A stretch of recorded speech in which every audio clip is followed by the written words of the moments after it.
Hey drummers, welcome to a brand new lesson. My name is Jason Leach from Day One Drummer, and today we're going to be changing our snare drum head, and we're going to use this cool little device called the TuneBot. Now there's a couple little things that we'll need besides our TuneBot to change our drum head. The first thing is a drum key. Next, you'll need a little towel or a rag. And finally, you'll need your brand new head. So my head of choice is an Evans G1 coated. It's 14 inches. I really like the sound and feel of this head, so I'm just swapping out an old used G1 that's worn out for this brand new one. So our first step to changing our drum head is we have to get this old drum head off, and to do that we're going to take our key and we're just going to loosen our tension rods and pull our hoop off of the drum.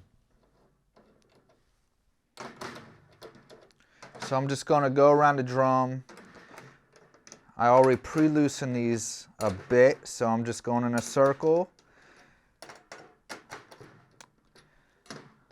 undoing all of the tension rods here. When they become free, you can just do them as fast as you want. This key is nice because you can spin it at the top.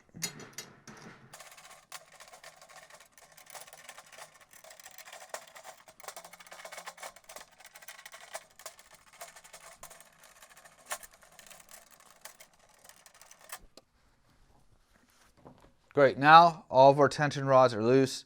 You're just going to pull your head straight off, or your hoop straight off of the drum. You can place that to the side, don't lose anything. And your old head will come right off the drum. You can see it's worn a little bit in the center. It's not totally gone, but what I'm going to do is I'm going to put this on the student kit, replace their really beat up head. So I'm going to set that aside.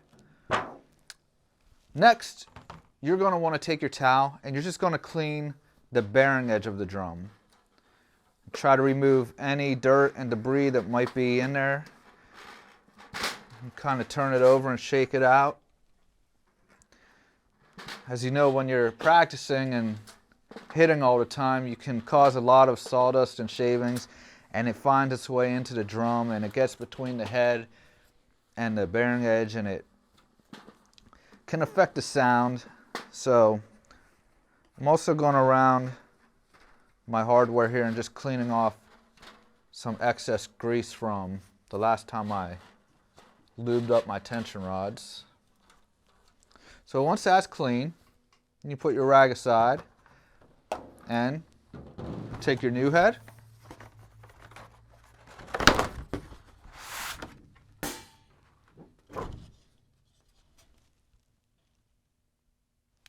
And just place that right on the drum. If you want, you can line up the head with the badge. So my badge is right there at the porthole. I'm going to go like that. Now grab my hoop. Just clean this off really quick.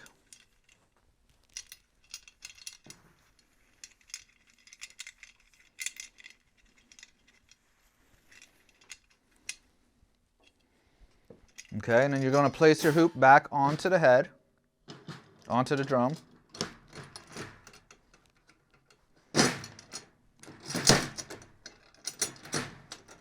Try to make sure everything's lined up. Get those tension rods in their correct slot.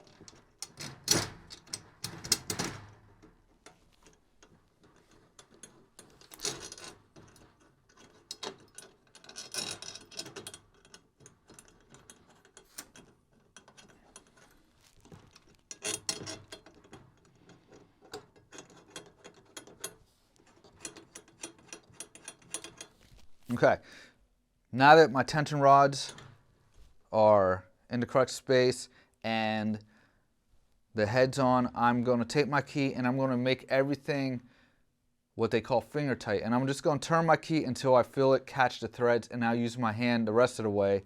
And this is just to make sure that we're starting with an even tension at each tension rod so we can bring up the head evenly to get a nice tone.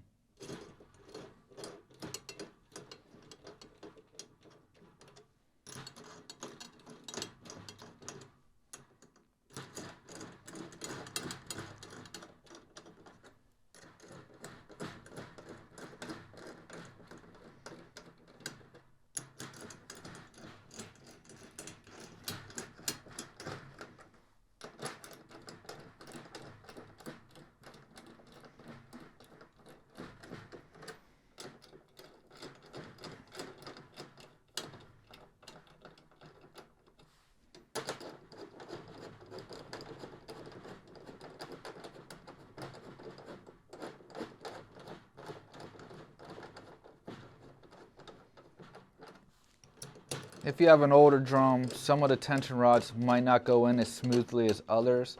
It could just need some lubrication, which is a good idea. You can look at online to find something you can use on your drums. Just about there. So I'm going to go with my fingers now, make sure everything's finger tight. This one has a little bit more to go.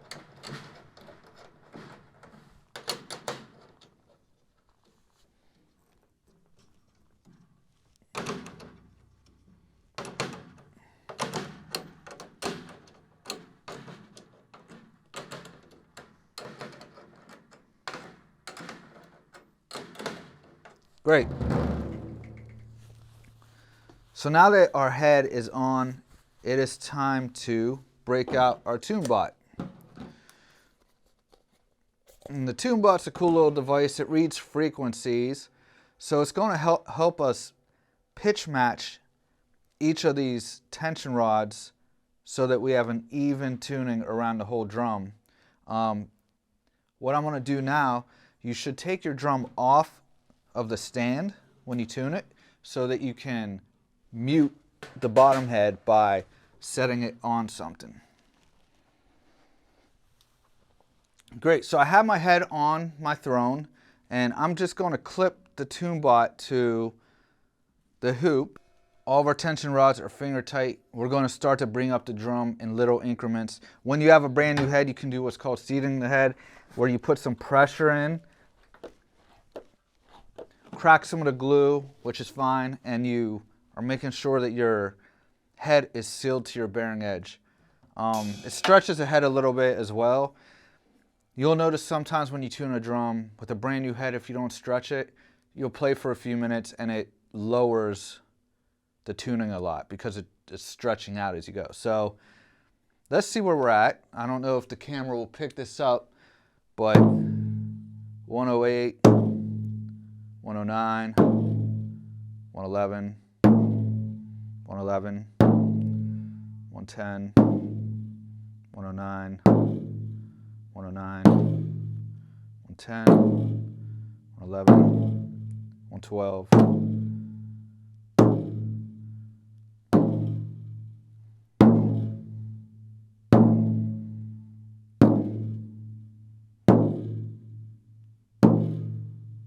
Okay, they're pretty close, so now I'm going to bring up the head just a little bit at a time in a star pattern. So I'm going to 1, 2, 3, 4, 5, 6, 7, 8, 9, 10.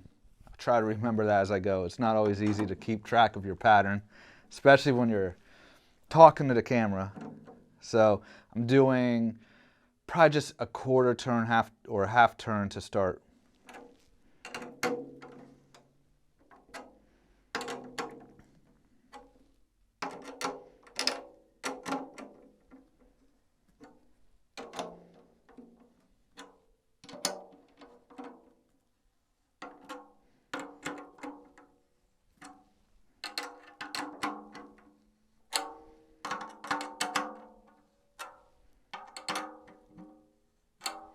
Okay, I brought everything up as evenly as I could. Now I'm going to go around the drum again and see where we're at. We need to get to 266. It's 231. 231. 225 it says. Let's see. Okay, you can hear a bit of a difference. I don't know if the camera will pick that up. But basically, if you do this by ear, you're going to find the pitch you like and bring all of the tension rods up to that pitch. Your tune bot's going to tell you, and this is great for people like me who might not have the best ear at hearing those slight differences when they get very close. So 225's our low one right now. 223, 26, 31, 29, 26, 23. So you notice this one, 23 and 23. They're across from each other. Tension rods across from each other are going to affect each other a lot. Now, when I bring this up, they're all going to come up, but I'm going to do this one just a little bit, and we'll go to this one and see what it does. So it's probably an eighth of a turn, if not, maybe a quarter. Maybe up to a quarter, I mean. So they're both 229 now. Now let's see what we got. Any lower ones? 233, 32, 29, 32, 34, 34, 32. So I'm going to go over here and bring this side up a little bit. 34, 34, so 38, 38, 35, 34, 36, 38, 38, 36, 34, 34, 36. Bring this one up just a little bit more. 41, 42, 42, 42, 42, 40, 42, 43, 42, and 42. Now, did you see what's happening here? I've been sticking with just pretty much these two tension rods the whole time because they were the lowest tension rods, and I'm trying to bring up the tension on those slightly to even things out. But you see, as I brought these up, they came up, everything else came up a little bit, but those numbers are getting closer together, so it's not such a wide gap anymore. So I'm going to bring this side up a little bit. 45, 45, 45, 45, 45, 44, 44, 44, and 45. So let's bring this one up. 47, 47, 47, 47. False reading. We're getting a 364, and that's not right. Oh, man. All right, we'll come back to that one. 47, 47, 47, 46, and 46, and 47 again. Okay, I'm going to bring this one up a little bit because it's my lowest one. 48, 47, 47, 47, 47, 47. Still that false reading over here. 47, 47, 47, 47, 47, 46. Okay, so we're pretty even. They're all hitting 247. So what I'm going to do now is I'm going to do the star pattern and bring each one up like an eighth turn. And this is probably going to get us pretty close to our 266. I don't want to overshoot it.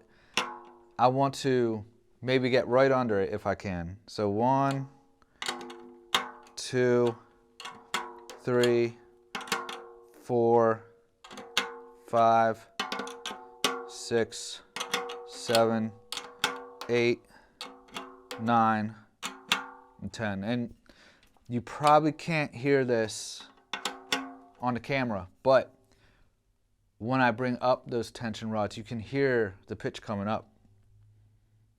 267, 267,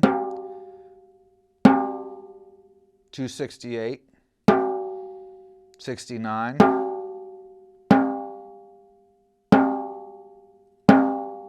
67, 67, 67,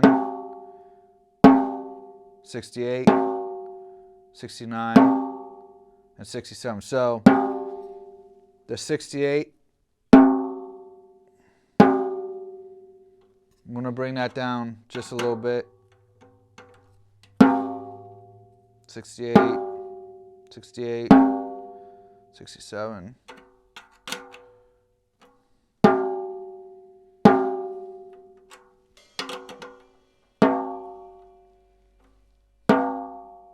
Okay.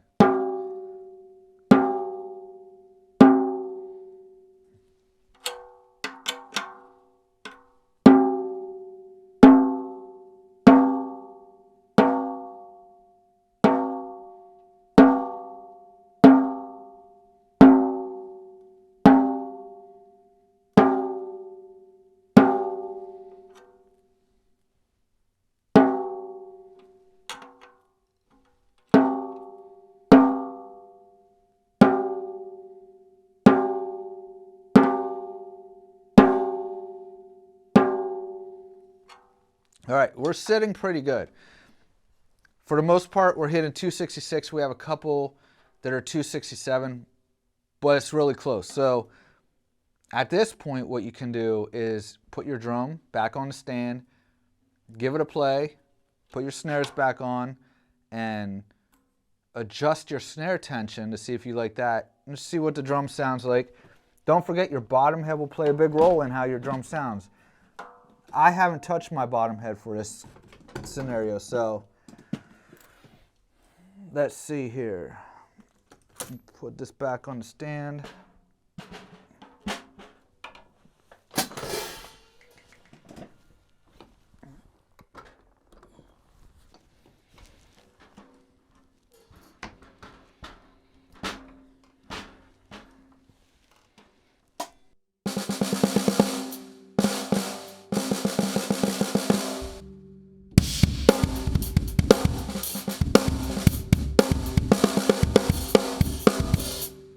I think it sounds pretty cool. It's a little bit crooked right now. Probably not sitting in my basket quite right. So what I would do now is just mess with my spring tension or my snare tension. And then for any of those overtones, you can use something like a moon gel or another product to kind of dampen some of the harsh overtones if you don't like the way they sound. That's totally up to you. My old head, I'm going to put on my student kit. If you have an old head, you can trash it or save it in case you might break a head and you need a backup. Other than that, that's tuning a snare drum using the TuneBot. It's a cool little device. I really like it. Like I said, I don't have a great ear for hearing pitches when they're close and pitch matching. So having a visual really helps me out. The key I use is this Remo key. It's nice, it's big. It has a little rubber grip so it makes it easy to turn. As far as your bottom head goes, pretty much whenever a student brings in a snare drum that they say, my snare at home sounds like crap, I need help with it, 9 times out of 10, the bottom head is not tight enough. So go in that star pattern and crank that bottom head up so it's nice and a lot of tension like a tabletop on there. Don't overdo it. You don't want to break your drum, but you don't want it to be slacked. It makes a huge difference in your sound. So, drummers, I hope you found this video helpful. I look forward to seeing you again in another lesson. And if you get a chance, check out day1drummer.com where we have live lessons and pre-recorded lessons. New content coming all the time. So thank you for watching. I'll see you soon. Bye-bye.